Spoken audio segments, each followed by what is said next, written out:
clear speed. Kasi yung Ring of Destruction, yes, may damage output. Pero, kasing bilis ba yun if compared to a Cho Sele na combination na may concussive blast, diba? Oo nga, no? Parang medyo question talaga yan. Pero para sa akin, halos balance lang. Ang lineup ng magkamilang kupunan na ito, may early game damage, may mid-game to late game power spike din.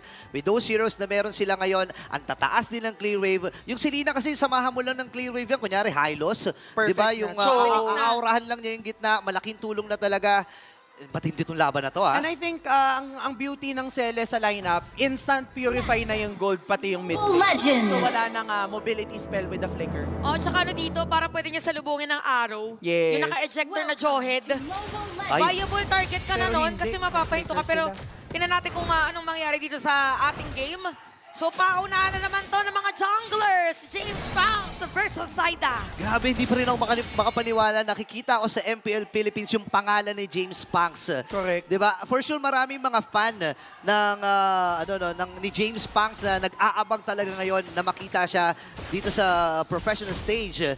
At ngayon ay may mga aurahan lang na magaganap. Yawi and Kekedot nagkita na nga rin. Isipin mo dun pa lang sa Little Wonder, may mga konting... Nagkakasilipan na agad, no? Nagkakasilipan na Ayan, tumama yung pana. Ito na nga tumamay pana, pero mapipigilan lang din naman. Parang habulin ang pinito ng flicker at may ejector para ito kay Yawi. Pero si Yawi din ang first blood. Nakumit din yung Revitalize dun, ha? Ang daming mga spells na nakomit, flicker, dalawang flicker plus a revitalize, but the first blood goes into the hands of AP Bren. Ngayon, in terms of spells, medyo nag-worry lang ako na naka-flicker si Kozen because that means the moment na matamaan at makapitan siya ng pana, mas-stun ni Kekedot, walang galawan. If you are a Harith, yun yung pondo mo Yes. na makasayaw ka. Oo nga pala, no? Kasi ang hirap kapag hindi ka nakakadash, hindi mo ma-maximize yung Zaman Force na paglapag mo. Di ba? Chrono dashes. Yun talaga yung medyo magiging dito, no? Kahirapan para din sa AP Bren. Napansin ko rin sa TNC, ilan sa kanila ay naka-wilderness blessing. So, Mabilis. ang prayo nila dito, yung iko talaga sa lawa, no? Yep. So, with that, ibig sabihin, mabilis sila makakapag-set up into the objectives. Kaya nga ngayon, medyo binibilisan din ng AP Bren ang setup nila now that the first turtle is up. Okay, nagsimula na ang unang pagong ng laban. Lord JM ay nasa may bandalikuran. Nakaltokan dito ni Kekedot. Si Yawi ay nakatapak ng trap pero igugo ata ng CNC. Parang aabutin pa rin kasi meron ng vision pero mapapanin din si Kekedot. Ginamit na Electrify and Beats. At sa dinami-dami ng mga players, si Lancy ang makakakuha ng pagong. Parang dediretso yata yung TNC dun sa orange. Grabe, ayaw nila pahingahin. Ito si James Banks! Nakuha din ni Saida doon. At parang itutuloy pa rin ang ating team fight. Nakita natin na ginagamit nga dito yung Inferno Pursuit. Pero patay pa rin si Der. Grabe, pinapakitaan ng TNC dito. Sobrang agresibong TNC yan nakikita natin. Maganda yung ginawa ng TNC because not only did they convert yung objectives into kills, ang ganda din na in a way, pinigilan nila yung pagragasa dito ni James Panks in this Joy. Sinubukan nilang kunin yung orange buff pero kahit hindi nila nakakuha sila ng 2 additional kills on top of the turtle and the first kill that they had. Ibig sabihin, yung momentum and yung aggression nasa kamay ng TNC and Yawi is at the helm of it. Oo nga, laging nasa paligid nitong si Yawi. No? Ito yung maganda sa Jawhead. No? Ready siya kagad na magbato, ready kagad siya na umiwas kasi nga naman ang bilis din na tumakbo ng hero na yan. Yep. And parang kinukonsidera kasi ng TNC dito, yung Selena naman kasi double-edged sword yan. Pag hindi tumama yung Abyssal Arrow na may kasamang trap, mag-aantay pa siya ng ilang segundo para lumaban. Grabe nung ginamit niya yung kanyang unstoppable force. There's no stopping talaga. Kaya dumediretso na nga ang TNC. May kita double kill. Napatay na si James Banks. At may kita natin yun. Si Der naman nagsusone out. Make another kill para dito sa TNC. Si Der naman laban sa dalawa. Dadating na din si Shizo. At ang TNC ngayon, 6 kills na laban sa AP Bren. Grabe, aksyon kung aksyon. Kahapon nakita natin sobrang bagal na mga laro. Ngayon, napakabilis, 4 na minuto pa lang, oh. Grabe, the thing about Yawi is he never hesitates na gamitin yung kanyang battle spell. Yes, ang kanyang sinubukang bigyan ay si Kekedot na namatay man siya pero hindi niya yun ninalintana. Ooh, napakagandang unstoppable force. And ejector mula kay Yawi na buhay pa. Pero dahil doon ay mabibigay ata nila yung pagong dito sa may bandang itaas. Pero si James ang pa rin magtatagumpay doon. Trading ang nangyayari ngayon para sa ating game. At kung dating ang varsity ng basketball si Yawi, parang malaali yung play yung Oo. binibigay niya ngayon sa kanyang mga kakampi. Oo, Grabe. ibang klase yung galawan dito ni Yawi. No? May kita mo, sobrang athletic. Yep. Oo. Athleticism ang ipinapamalas. Pero hindi kailangan magpabulas dito ng AP Bren. Nakita natin na itong si Yawi, kumbaga, yung tinatambayan dito na basketball court ng AP Bren, hinaharang niya ngayon. Oo, ginagawa niya ang half court yung whole court. Oo, kaya alam mo, grabe yung performance talaga ni Yawi. No? Kahapon pa, palong-palo ang na si Yawi in his gameplays. Kanina nakikita natin flicker in tapos ejector, or kaya kung hindi man siya mag-flicker unstoppable force, okay lang sa kanya na mamatay as long as important yung person na magiging trade sa kanya. And in that case, that was Shizu. Very worth it yun. Kasi ngayon, mataba na si Kuzen. Oo, nagkakaroon ng space sa kanya, no? So, kahit yung tunog pala ng conceal, kung ikaw yung AP Bren, parang nakita niyo yung movement, medyo umatras muna saglit kasi iniisip kung sino ang pwedeng set-upan ng TNC. But for AP Bren naman, nakafocus sila ngayon, okay? Pahabulin natin si James Banks, mag-clear muna siya ng mga side lanes, at later on, tayo naman ang team fight. Ito yung normally talagang ginagawa no, kapag nalulugi yung jungle mo. No? Kasi tinambayan na ng CNC yung jungle farm dito ng AP Bren. So binibigyan na nila dito ng mga waves. Itong si James Banks. Alam mo, sobrang hirap pagka hindi naka-early snowball ang isang Joy. Yep. Lalo na yung lineup din ng CNC, napakaraming control eh. Di ba kapag hindi ka nakasayaw kagad o hindi mo nagamit yung electrifying beats mo ng mahusay, eh hindi ka nagagalaw dyan. Oh. Andyan yung kamay, andyan dito yung stun mula Naku! kay JM. Ayan na, papasukin na ata! At nagamit na nga doon yung mga lahat na ng pwedeng ibato sa ilalim ng torre.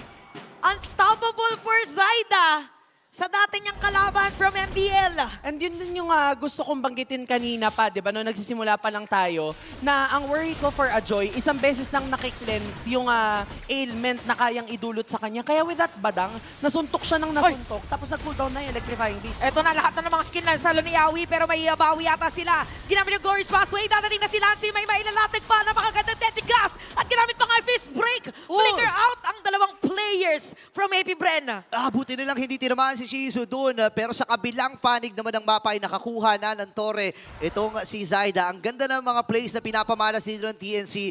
Hindi alam ng AP Bren kung saan manggagaling ang TNC. May kumpulan dun sa baba, may ginagawa sa gitna. Si Zaida naman, tumatrabaho dun sa may top lane. Medyo nalilito sila. Alam mo yan yung kagandahan nung binanggit mo kanina, Burrito, no? Na yung emblems ng TNC very geared para mabilis silang makaikot in terms of the objectives. Kaya naman yung Wilderness Blessing sobrang napapakinabangan nila. Kasi si Yawi, hindi niya tinitigilang samahan si Kuzen all with the hopes na makapag-snowball ito. Kasi ngayon, in a way, almost equal sila ng standing ni Shizu eh. Tignan mo, 7 minutes and 35 seconds pa lang pero napipilitan na magsama-sama ang TNC dahil nga doon sa mga pick-off na ginagawa ni Yawi ngayon. Siya ata ang pagputulong-tulungan dito ng AP Bren. Oo, nagkakaisa na. Ginamit na rin Electrify yung beat. Si Kozen, ginamit yung Summon Force doon sa may patag Getty.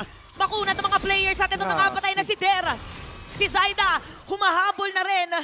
So ngayon, nare-restrict ang movement ng AP Bren. Naku, dapat hindi makipagsabayan ng AP Bren doon sa gustong, yung mga suntukan na gusto dito ng TNC. Dahil alam nila na lamang sila eh. Yung early game damage na meron itong si Lancy, ando din si Yawi. Hindi lang naman kasi setup hero yan eh. Yung mga smart missile tsaka eject, yung unstoppable force, may damage yan eh. Oo, and alam mo, maganda dito sa lineup ng TNC, si Lord JM, kapag nakulong niya doon sa kanyang wall, yung mga kalaban, pwedeng i-stun ni Zaida, tapos ite-terrify ni Lancy, so walang galawan, definitely. Naku, yun nga, speaking of walang galawan, Ayan na. Yawi, pinipigilan ang paggalaw dito ng AP Bren. At makikita natin, grabe naman yung Ayan, Deadly oh. Class. Tato'y napigilan, kaya naman nabaliktad na naman ng TNC. Always rise! Sabi ni Kozen. Pinapatunayan ni Kuzen dito na yung kahapong laro nila, marami talaga silang natutunan. Yun yung sa interview niya kanina eh. And Ayan na. TNC, ito na naman! All over the place. Parang nagmamarathon sa Land of Dawn from mid lane to top lane. Hindi, nalilito na ang AP Bren. Saan ba tayo tutok? Top lane, mid lane, bottom lane. Nalilito na rin ako. Ano nangyayari, Auntie?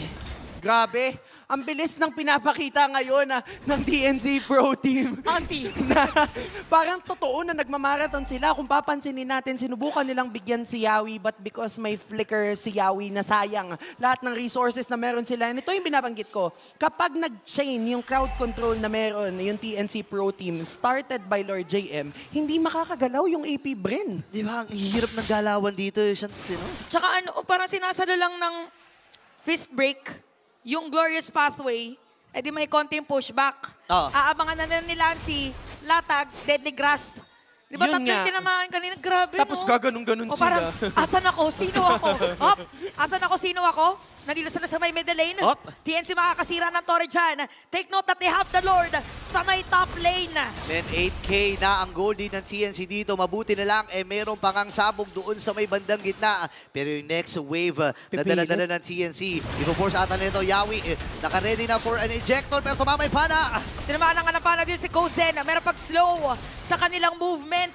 Dediretso yung Lord sa may top lane. Okay. So madedepensahan ng AP Bren yung kanilang mga inhibitor turret. Focus muna ulit sa pag-agaw ng objective ang TNC. Alam mo, ito naman yung kagandahan ng Selena, no? Dahil walang naka-purify sa kupunan ng TNC Pro Team, medyo magiging awkward, kumbaga. Lalo na kung maganda yung pagkakaanggulo dito ni Chove Skirt doon sa kanyang mga Abyssal Arrow. Right now, sobrang lamang ng TNC Pro Team. Makikita natin na almost pabili na ng Divine Glaive itong si Kuzen in this Harith. And Zyda also, trailing by 3K against his opponent. Grabe, napakalaki ng kalamangan dito ng actually halos lahat ng mga players dito ng TNC ay halos kalahati na yung kalamangan dito in terms of gold. Yawi lang ang pumipwesto. Even Lord JM ay naglalakas loob na rin na mag-check ng mga bush. Andun yung mga pana, ginagamit na lang ng AP Bren para lang makita kung ilan ang mga nagtatago sa mga bush na yan. Papabayaan nila yung orange buff ng TNC.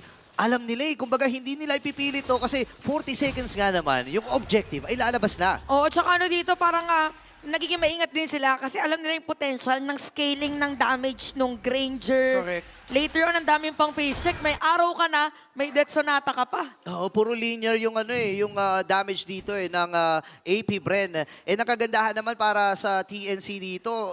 Ready silang sumalo Si Lord JM, andun na rin.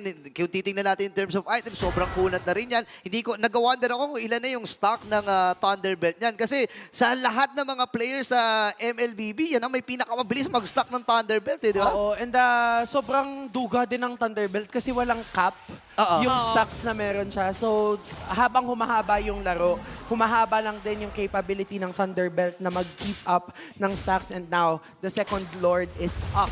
Okay, Luminous Lord ang pag-aagawan ng AP Bren at ng TNC. Kung sila nagamit ng Liawi, nagamit siya magiging target! Yeah! Ito nga itcha na sinasabi. Si Dervic lang nawala over there. And nag-attack para kay Saida. Kalahati yung buhay ng Lord.